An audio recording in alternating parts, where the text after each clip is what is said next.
뉴스뮤직 좀 더 다양하고 깊이 있는 경기 인천 지역 소식을 브리핑해드리는 시간입니다. 황 부장의 경인뉴스 속으로 오늘도 경인일보 황성규 사회부 기자와 함께합니다. 안녕하세요. 안녕하세요. 네, 어떻게 오셨어요? 차 오는데 타고 괜찮으셨나요? 왔습니다. 운전하고 오시는데? 예. 저는 네. 눈을 개인적으로 너무 좋아해가지고 차가 뭐 미끄러지든 말든 아직 철이 좀 없는 것 같아요. 그래서 이렇게 엄청 젊어 보이시는구나. 궁금하시죠? 얼굴이. 그러면은 우리 이렇게 방송 끝나고 난 후에 너튜브에 우리 뉴스뮤직 황 부장과 함께하는 요 코너 황 부장의 경인뉴스 속으로 올라가거든요. 거기에 들어가 보면은 황 부장님 사진 볼 수 있습니다. 거기서 꼭 한 번씩들 확인해 주시고요. 오, 잘생겼다. 오늘 내용 좋았다 하면은 좋아요도 눌러주세요. 좋아요. 네, 자, 첫 번째 소식 어떤 내용인지 궁금합니다. 소식 전해주세요. 네, 첫 번째 소식은 최근 이 동덕여대에서 남녀 공학 이 전환을 두고 시끄럽잖아요. 네. 이 중고등학교에도 좀 예외가 아닌데 이 부분에 대해서 좀 말씀을 드릴까 합니다. 그 동덕여대 그 이슈가 남녀공학 전환 문제 그 이슈가 참 한창 뜨겁기는 한데 이게 우리 중고등학교 학생들한테도 좀 뭔가 영향을 주고 있나 뭐 입시에 영향을 주는 건가요? 어떤 건가요? 네, 일단 전반적으로 예전에 비해서 학령 인구가 이제 줄다 보니까 이 예전에 이제 남학교 뭐 여학교 각각 있던 곳들이 이제 남녀공학으로 전환이 되거나 네. 학교 자체를 통합하는 일이 계속 좀 이어지고 있습니다. 네. 얼마 전에 22일에는 이 과천에서 초등학교 학부모들이 집회를 열기도 했는데요. 이 남녀 성비 불균형을 해소해달라 이 네. 내용의 핵심이었습니다. 이 같은 불균형이 교육 환경의 질을 떨어뜨린다는 겁니다. 중고등학교 학부모가 아니라 초등학교 학생들 학부모님들이 집회를 하셨어요. 네네. 아무래도 이제 이 학생들이 나중에 진학을 해야 네. 하니까 이제 지금부터 좀 개선을 촉구하는 목소리를 낸 것으로 보이는데요. 좀 더 자세히 들여다보면 이 과천에는 입학생을 선발로 뽑는 방식의 과천 외고를 제외하고 네. 이제 과천고, 과천중앙고, 과천여고 이렇게 세 개의 일반 고등학교가 있습니다. 이 남녀 공학인 과천고 그리고 과천중앙고의 경우는 이 남녀 성비가 올해 기준으로 과천고는 남학생 572명, 여학생이 150명이었고요. 이 과천중앙고는 남학생 541명에 여학생이 127명이에요. 남학생이 월등히 좀 많죠. 네. 그런데 이제 교육당국의 입학생 배정 정책에 따라서 이 두 곳에는 여학생들이 부족한 현상이 나타나고 네. 또 원치 않아도 여고에 또 진학해야만 하는 그런 학생들도 있다는 겁니다. 실제로 이 과천 여고에는 310명의 학생들이 다니고 있습니다. 그러니까 지금 보니까 숫자로 따져보니까 과천고등학교는 여학생 수에 비해서 남학생 수가 3배 넘게 네. 그다음에 과천중앙고등학교도 마찬가지고요. 훨씬 그렇죠. 많게 이렇게 있는데 그럼 아무래도 지금처럼 따로 별도 여고를 두는 것보다는 그 인원이 다른 남녀공학, 그러니까 과천고나 과천중앙고 이 고등학교에 배정이 되면은 분산되면은 균형이 어느 정도 좀 맞춰줄 수 있다, 맞춰질 거다 이런 얘기인 거죠 지금. 그렇습니다. 예. 그 최근에 학부모들은 이 남학교나 여학교보다는 남녀 공학을 또 선호하는 경향이 큽니다. 나중에 대학이나 직장에 가서도 이제 통상적으로 남녀가 함께하는 사회에서 살아가게 되니까 이 학창 시절부터 친구들과 어울리면서 자연스럽게 이 성 역할을 배우는 게 좋다 이런 인식이 좀 퍼진 거죠. 이런 거를 보면은 예전과는 확실히 좀 달라진 것 같습니다. 저 때만 해도 이 부모님들은 괜히 이제 딴짓하지 말고 공부나 해라 이러면서 오히려 남자 학교에 가라 하는 또 그런 분위기가 있었잖아요. 이 시대가 변하면서 이 학부모들의 생각도 좀 많이 바뀐 것 같고. 여기에 이제 학생 수가 줄어드는 이 현실적인 문제가 좀 더해져서 이런 공학 전환 추세는 좀 계속 이어져 왔고 또 앞으로도 점차 가속화될 것으로 전망이 됩니다. 실제로 한국교육개발원의 자료에 따르면 이 도내 중학교 661개 중에 이제 609개, 92%가 넘고요. 이 고등학교 487개 중에도 443개가 이제 현재 공학으로 운영이 되고 있습니다. 도내 전체 중고등학교 10곳 중 9곳 이상이 이제는 남녀 공학인 셈이죠. 그러게요. 생각해보면 예전에는 남자 학교 따로 여자 학교 따로 이렇게 있는 경우가 많았고 저도 이제 그런 학교 다녔었고 그랬던 경우가 많이 있긴 했는데 지금은 점점 줄어들고 있는 것 같고 또 새로 생기는 학교들도 보면은 다들 이제 그렇죠. 합반 이렇게 해서 운영하는 학교들이 많고요. 네. 이 최근 5년만 통계를 봐도 이 경기도에서 남녀 공학으로 전환된 케이스가 8건에 달합니다. 2020년에는 안양에 있는 금명여자정보고등학교가 금명고로 바뀌었고요. 올 초에는 이제 남자 학교였던 동두천 신흥고, 또 동두천에 있는 신흥중, 또 평택에 있는 평택중학교 등이 이제 공학으로 전환이 됐습니다. 내년 3월에는 이제 여자 고등학교인 안양문화고, 또 남자 중학교인 김포중학교가 또 전환이 될 예정이고요. 또 수원에 이 동원고등학교와 동우여고 네. 이 각기 두 학교가 있었는데 이제 통합이 될 예정입니다. 어. 이 동원고와 동우여고는 같은 학교 법인이 이제 운영을 하는 곳인데 내년 3월부터는 이제 하나의 학교로 합쳐지거든요. 자, 그럼 저기서 제가 퀴즈 네. 하나 드리겠습니다. 이 동원고와 동우여고가 통합이 되는데 이 통합되는 학교의 이름은 어떻게 바뀔까요? 동동. 동동고. 네, 동동. 너무 동원의 장난 동, 같나요? 아, 아니 왜냐면 이렇게 첫 글자씩 이름을 딱 따서 그렇죠. 동동. 예, 동동은 아닙니다. 그러면 원우 뭐 이런 이름일까요? 뒷글자를 제가 너무 따서요? 네 예, 둘 다 아니었고요. 뭔가 평등하게 한 글자씩 갖고 와야 될 것 같아서요. 예. 예. 그래서 정답은 네. 동원 동우 고등학교입니다. 이름을 이름이죠. 그대로 따온 거예요. 그럼 요즘 또 다들 줄이는 거 좋아하잖아요. 그럼 예. 결국은 줄여서 많은 학생들이 나중에 동동, 동동이 될 수도 있겠네요. 예, 아니면 동고 뭐 이렇게 할 수도 있겠고요. 이게 좀 이름이 생소한데 네, 보통 이 학교 이름이 이제 네 글자인 경우는 잘 없으니까요. 그렇죠. 두 학교가 이제 같은 법인이긴 해도 나름 지역에서 이제 각각 40년 이상의 40년 가까운 전통의 학교거든요. 양쪽 모두 이제 기존 이름을 포기할 수 없었던 게 아닌가 하는 생각이 듭니다.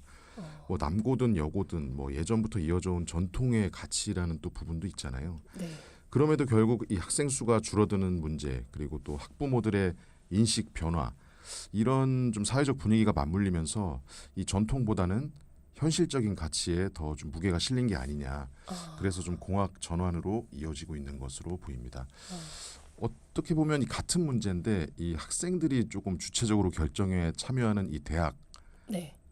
이 학부모들의 입김이 조금 더 크게 작용하는 중고등학교 이 각각의 사례를 보면 확실히 좀 차이가 있다는 생각도 듭니다. 이제 대학 같은 경우에는 학령 인구가 감소하니까 대학 구조 조정 문제 네. 이런 것까지 있고 대학 존립 자체가 또 위협받고 있는 문제 그런 것들도 있고요. 고등학교, 중고등학교 같은 경우에는 앞서 말씀하셨던 그런 사회 진출 이후에 그런 뭐 젠더 사이에서의 그런 문화 이런 것들을 좀 미리 조금 우리 학생들이 학교 생활에서부터 경험하는 거 이런 것들이 중요하겠다 이런 것들 그리고 또 한 가지는 그냥 저는 가끔 중고등학교 수업을 이렇게 가거든요. 네. 그러면은 이제 과밀학급인 경우들이 많이 있어요. 이제 근데 그런 것들, 그다음에 내신 성적 이런 것들 뭐 여러 가지 고려해가지고 합반, 그다음에 통합 이런 것들을 또 생각하지 않을까. 그냥 개인적인 생각이 일단은 이제 그런 문제들도 또 생각을 해봐야 되지 않을까 하는 생각이 드는데요. 뭐 학령 인구 감소 같은 문제나 뭐 교육 환경 개선 이런 현실적인 문제를 해결하는 것도 반드시 필요하겠고요. 이런 것들 두루 살피면서 학교의 전통, 역사 이런 것들은 또 그러면 어떻게 지켜나갈 것인가 이런 것들도 우리가 같이 두루두루 살펴서 어떤 게 진짜로 우리 학생들을 위하는 건지 그다음에 우리 사회가 한 발짝 더 이렇게 앞서 나아가는 데 필요한 것인지 이런 것들을 같이 고민해 볼 필요가 있겠다는 생각입니다. 자, 노래 듣고 와서요. 다음 소식 계속 이어가겠는데요. 4241번님 신청곡이에요. 겨울이면 이 노래가 빠질 수 없어서 이 노래 신청해 주셨습니다. 미스터2의 하얀 겨울 듣고 올게요. 이어서 두 번째 뉴스로 넘어가 볼게요. 자, 이번엔 어떤 소식 가져오셨을까요? 네, 두 번째 소식은 조금 안타까운 소식입니다. 일주일 전이었죠. 지난 20일 오후 5시쯤에 의정부역 지하상가 화장실에서 갓 태어난 갓난아기가 버려진 채로 발견됐습니다. 그런 일이 있었어요. 참 이런 소식 듣긴 했지만 들을 때마다 너무 마음이 무겁거든요. 지금 아이 상태는 좀 어떤가요? 네, 뭐 다행히 생명은 지장이 없는 상태였다고 해요. 네, 아이가 발견된 장소가 이제 지하상가 화장실이었는데 그 인근에서 여행사를 운영하는 분이 이 화장실에 갔다가 검정색 가방을 발견한 겁니다.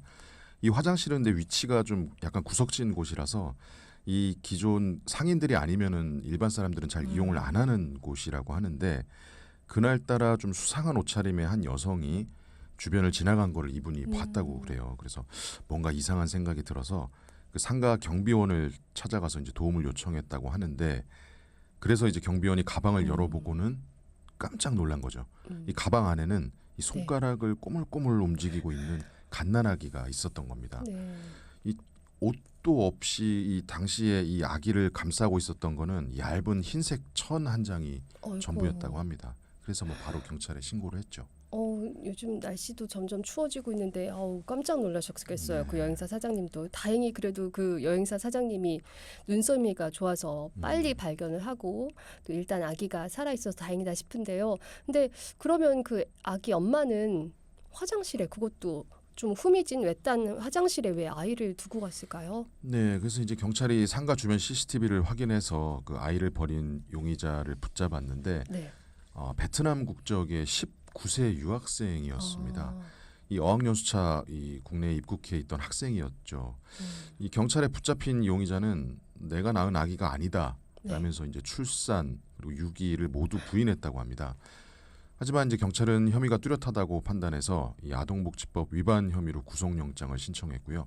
이 법원은 도주의 우려가 있다며 구속영장을 결국 발부했습니다.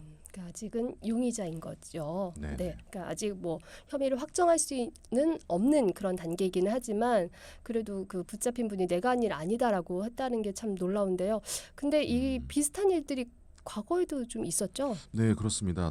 꼭 8년 전인데요. 이때도 의정부역에서 영아가 발견된 적이 있습니다. 2016년 3월이었는데 그 의정부역 지하상가 출입구 계단에서 이 쇼핑백에 담겨 있는 영아가 발견이 됐는데 이때는 이미 아이가 숨진 뒤였습니다.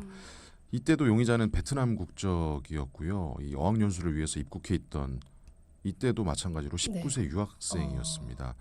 근데 이때는 이미 임신 6개월 상태로 한국에 들어왔다고 하는데 혹시 모를 불이익 때문에 이제 임신 사실을 부모 그리고 학교에도 모두 숨겼고 이 출산 예정일을 약 한 달 정도 남기고 기숙사 화장실에서 오.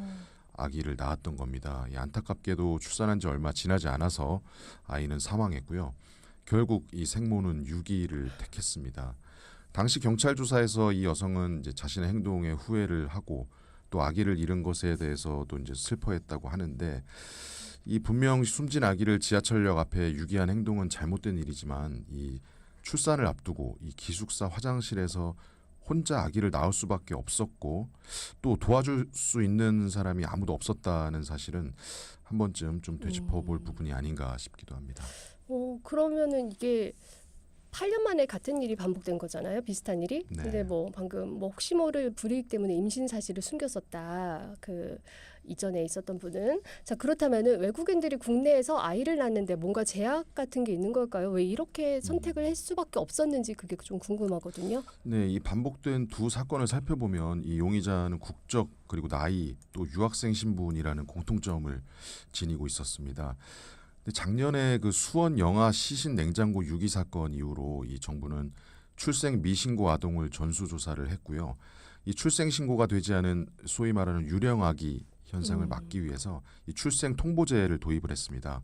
이 출생 통보제라는 거는 이제 부모가 출생 신고를 하지 않으면 이 지자체가 법원의 허가를 받아서 출생 등록을 할 수 있게 하는 제도인데 이거 외에도 또 임산부가 신원 노출을 꺼릴 경우에 이 익명 출산을 보장해서 국가가 아기를 보호하는 보호 출산제도 시행을 했습니다. 그런데 문제는 이 출생 통보제나 보호 출산제 이 두 제도가 결혼 비자로 입국한 여성이 아닌 일반 외국인에게는 적용이 되지 않는다는 겁니다.